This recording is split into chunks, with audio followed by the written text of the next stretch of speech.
Salam Bapak, Ibu, dan saudara terkasih di dalam nama Tuhan Yesus. Dimanapun Anda berada dan dimanapun Anda bisa mendengar rekaman ini, kita bertemu dalam program Saat Teduh 5 Menit untuk edisi hari ini. Sebagai dasar kebenaran firman Tuhan, saya akan bacakan dari Matius pasal 2 ayat 11. Firman Tuhan berkata, "Maka masuklah mereka ke dalam rumah itu dan melihat anak itu bersama Maria, ibunya, lalu sujud menyembah dia. Mereka pun membuka tempat harta bendanya dan mempersembahkan persembahan kepadanya, yaitu emas, kemenyan, dan mur." Sahabat Kristus, mur biasanya digunakan sebagai salah satu minyak yang dioleskan pada tubuh orang yang sudah meninggal. Hal ini terjadi pada tradisi bangsa Yahudi, termasuk salah satu diantaranya ketika Yesus mati, tubuhnya dioleskan dengan minyak mur. Dalam hal ini, mur melambangkan penderitaan kita sebagai pengikut Kristus. Mur berbicara mengenai kondisi sengsara dan tidak nyaman dalam mengikut Kristus. Dalam kehidupan iman kita, tidak pernah situasi yang lurus, mulus, dan halus kita alami hari demi hari. Semua pasti ada goncangan, terutama dalam iman kita mengikut Tuhan Yesus. Seorang yang menyatakan diri sebagai pengikut Kristus harus rela menderita, rela sengsara, dan rela mengalami aniaya.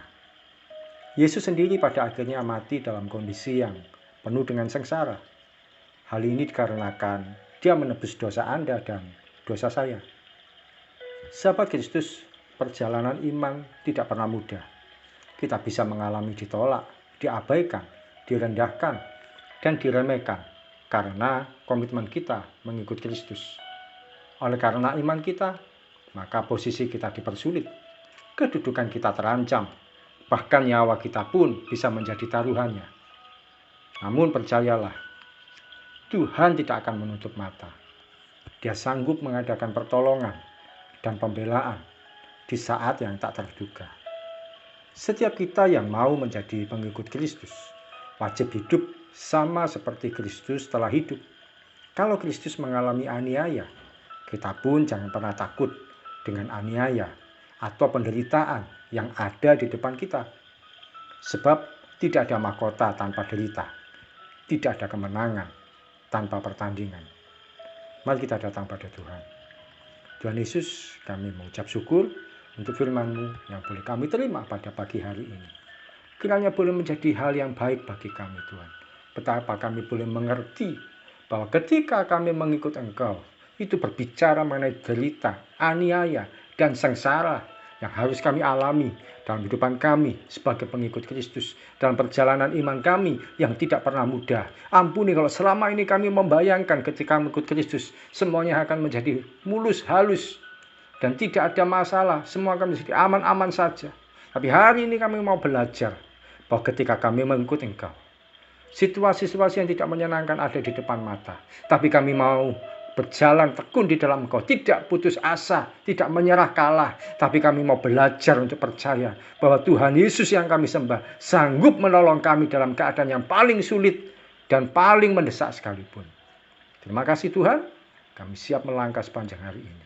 Kami mau jadi pengikut Kristus yang setia, yang hidup sama seperti Kristus telah hidup.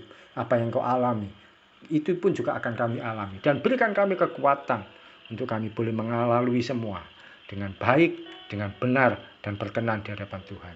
Dalam nama Tuhan Yesus kami berdoa dan mengucap syukur. Amin.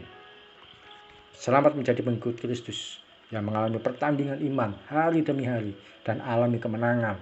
Sebab bersama dengan Tuhan kita bisa melakukan segala sesuatunya dan menaklukkan segala sesuatu yang ada di depan kita. Salam dari saya, Pendeta Ogi Raharjo dari Mitspa Ministry. Tetap setia sampai garis akhir. Tuhan Yesus memberkati.